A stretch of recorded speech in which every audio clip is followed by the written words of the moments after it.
30 nights. That was the commitment. 30 nights of following a method pulled from one of the oldest and strangest documents ever attributed to a pre-human intelligence, the Emerald Tablets of Thoth. Specifically, a practice buried deep in those texts that claims, if done correctly, over an extended period, you will begin to perceive entities that exist just outside the range of normal human sight. Not in dreams, not in meditation, with your physical eyes, open, in the dark. I want to be careful about how I say this next part, because I know how it sounds. I'm not someone who jumps to supernatural conclusions. I came into this as a structured experiment. Same time each night, same conditions, documented observations, no substances, no sleep deprivation beyond what the method itself caused. I treated it like a field study. Night 19 changed that framing entirely. Before I get into what happened, and I will get into it in detail, I need to build the foundation first. Because the practice doesn't make any sense unless you understand what Thoth actually claims these entities are, why they're described as hidden, and what the tablets say about the specific mechanics of perception that supposedly lets you see them. Skip that groundwork, and Night 19 is just a weird story. With it, it becomes something harder to dismiss. So let's start at the beginning. The word Archon doesn't come from Thoth directly. That terminology is Gnostic, 2nd and 3rd century CE, Greek-speaking religious movements that described a cosmos ruled by a demiurge, a blind creator god, and staffed by Archons, lesser rulers, administrators of the material prison, beings whose entire function was to keep human consciousness locked inside a system it was never supposed to escape from. The Gnostics were obsessed with this, almost paranoid about it. They believed the material world was not the creation of a benevolent god, but of an inferior one, and that Archons were the mechanism of enforcement. Now here's where it gets interesting.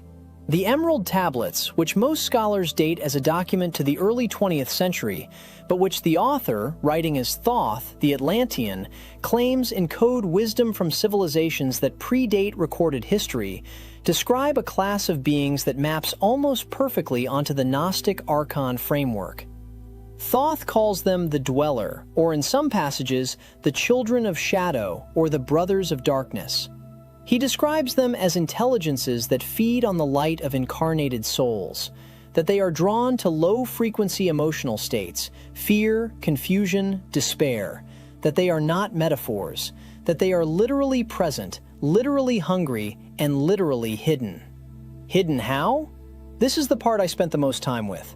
Thoth's description, and this is consistent across multiple tablets, is that these beings exist in what he calls a slightly different angle of existence. Before we continue, I want to show you something that could completely change how you see reality. Most people spend years collecting fragments of knowledge without ever finding the complete picture. That's exactly why we built the Reality Codex. It brings together the core principles behind manifestation, Hermetic philosophy, consciousness, and reality creation into one practical system. If you've enjoyed the teachings we've explored on this channel, you're going to love what's inside. You can find it through the link in the description below or by scanning the QR code on your screen. I'll give you a second to do that. Same space, same location, but offset. The way he frames it, the human optical system is tuned to a specific bandwidth of reality. You see what you were built to see, and these beings exist just outside that bandwidth. Not far outside, just enough.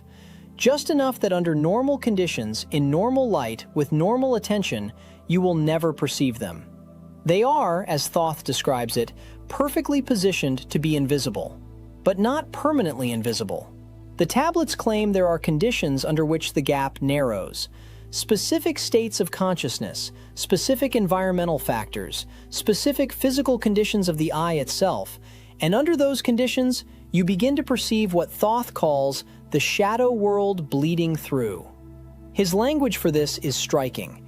He describes it not as seeing something new, but as your perception correcting itself.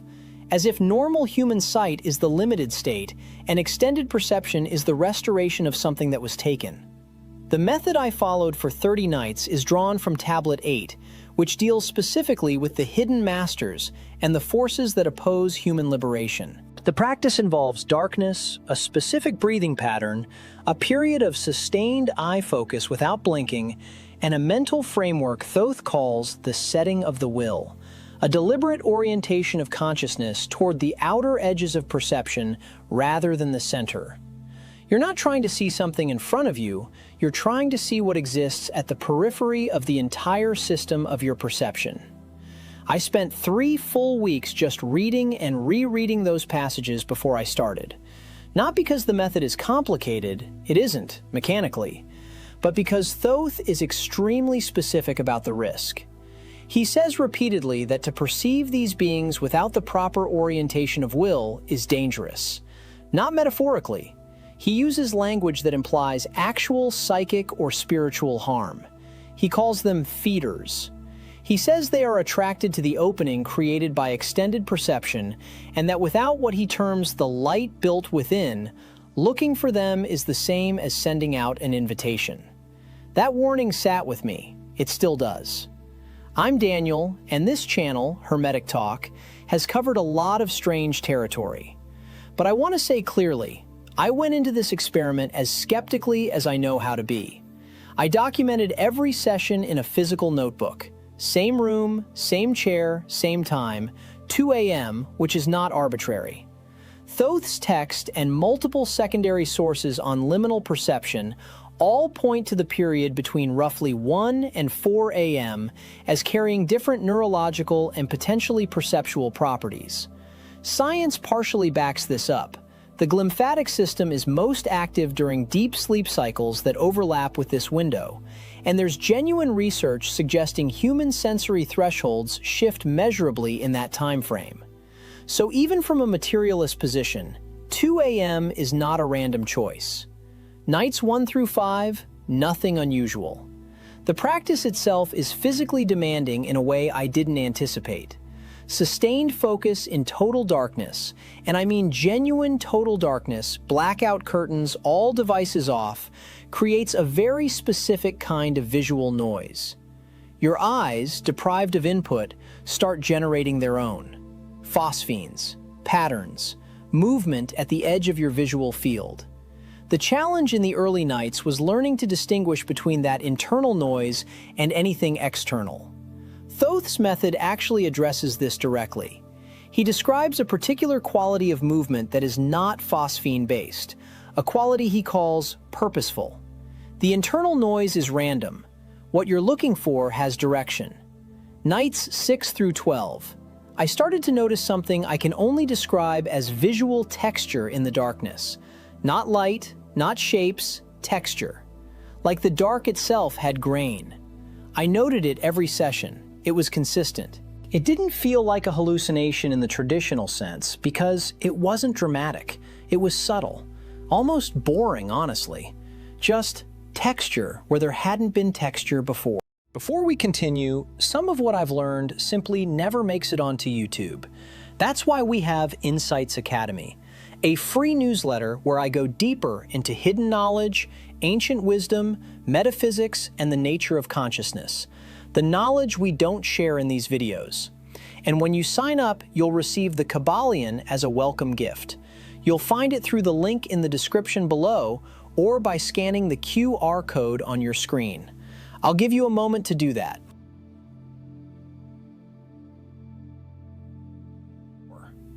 Night 13 was the first one that made me hesitate to go back. I was approximately 40 minutes into the session when I perceived, and I'm being precise here, a displacement in the visual field on my left side.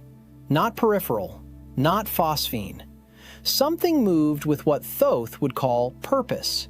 It stopped. And then it was gone. I sat with my notebook for 20 minutes before I wrote anything down, because I was aware that my interpretation of that experience would color everything that came after. I wrote exactly what I'd observed, without labeling it. Nights 14 through 18, the texture intensified. The displacement events, I logged 3 more, began occurring earlier in the sessions. Night 18 had a moment I haven't discussed publicly until now. A shape. Not clear, not defined, but a shape, low and to the left, that held position for what I estimated as 4 to 5 seconds before dissolving. I checked my notes from previous nights compulsively. Nothing I'd written explained this as internal noise. The consistency was the disturbing part. Random hallucinations don't repeat in the same spatial location across multiple nights. Something I think about a lot, and I'll just say it plainly. I personally think the most unsettling part of those 18 nights wasn't what I saw. It was how normal it started to feel. The sessions stopped feeling like an experiment and started feeling like visiting somewhere. Like I was building a familiarity with a place that had always been there. That shift in my own relationship to what I was doing, that's what I should have paid more attention to. Because night 19 didn't feel like a breakthrough. It felt like something responding to familiarity. I'm going to describe night 19 the same way I wrote it in my notebook, starting with the conditions, then the sequence, then what I observed, and then what Thoth's framework says about what happened. Conditions: 2:07 a.m. Room temperature slightly cooler than previous nights. I was rested intentionally. I had slept well the previous 2 days specifically because I wanted to eliminate fatigue as a variable. I was not in an altered state of consciousness by any external means. I had eaten lightly several hours prior. I was, by every measurable standard I could control, in the best possible condition to conduct a clean observation session. The session started the same way all sessions start: breathing pattern, darkness, sustained focus. For the first 20 minutes, texture, the usual grain. And then, around the 25-minute mark, something I had not experienced before. Pressure. Not physical pressure on my skin or skull, pressure in my perception. Like the visual field itself gained weight. I don't have better language for it. It was as if the darkness became denser. At 30 minutes, I saw it. Not a displacement, not a shape at the edge. Directly in front of me, slightly above eye level, movement that had structure. What I can only describe as a form that was aware it was being looked at. This is the part that is hardest to write, because the description sounds constructed, and I'm aware of that. But the quality of that moment was not the quality of a visual artifact. It had the quality of encounter. Something was there, and it knew I was there. It lasted approximately 15 seconds. And then, and this is the part I keep returning to, it didn't dissolve the way all the previous observations had dissolved. It withdrew. There is a difference. Dissolving is passive. What I observed was active. It moved with direction and apparent intention out of my visual field, away from me. I did not sleep that night. Now, what does Thoth actually say about this? Because this is where the tablets become almost uncomfortably specific.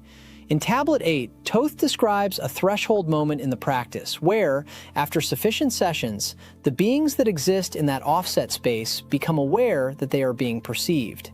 He calls this the moment of recognition, and he describes their response, not uniformly, but as a range of possible responses. Some, he says, will retreat.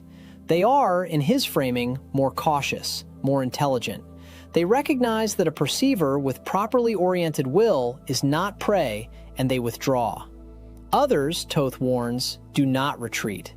This is the part of the tablets that I think gets underread, even by people who engage seriously with this material. Most of the popular focus on Thoth's warnings is on the danger of beginning the practice without proper preparation. But the specific danger Thoth describes at the moment of recognition is different. It's the danger of being seen seeing, of the being's understanding that this particular human can now perceive them. He says that this recognition changes the relationship permanently. You cannot unsee them in his framework, but more importantly, they cannot unknow you. A viewer named Marcus left a comment on my earlier video about the tablets that has stayed with me. He said, "The thing about opening a door is that it works from both sides." I didn't know then how precisely that would land after night 19. I ran the remaining 11 nights of the experiment, nights 20 through 30. I'll do a full breakdown in a follow-up, but I'll say this now. The sessions never returned to baseline. The texture was denser, the encounters were more frequent, and once, on night 24, I had the opposite experience from night 19. Something did not retreat. What Thoth offers for that scenario is both reassuring and demanding. He says the only protection in that moment is what he has described as the light of the soul turned outward, a specific orientation of will and what he calls the flame built by right action over time. He is clear that this is not a ritual you perform in the moment. It is a quality of being that either exists in you or it doesn't. You either built it before you started or you face that moment without it. I spent a long time before starting this experiment building that. Whether I built enough, I still don't entirely know. But I can tell you that night 24 didn't break me the way 19 almost did. And the difference, as best I can identify it, was exactly what Thoth described. Not technique, not knowledge, something more fundamental than either. The Emerald Tablets have been called a forgery, a channeled text, a scrambled encoding of genuine ancient tradition, and a masterwork of early 20th century occult synthesis. I've read the arguments on all sides, but I'll say this. Whatever the tablets are, the phenomenology they describe, the specific sequence of perceptual events, the stages of the practice, the precise character of what you encounter at the threshold, matches what I documented across 30 nights with an accuracy that I did not expect and cannot fully explain. That's not proof of anything, but it's not nothing either. And if you decide to follow this method yourself, read the warnings. All of them. Not as atmosphere, as instructions.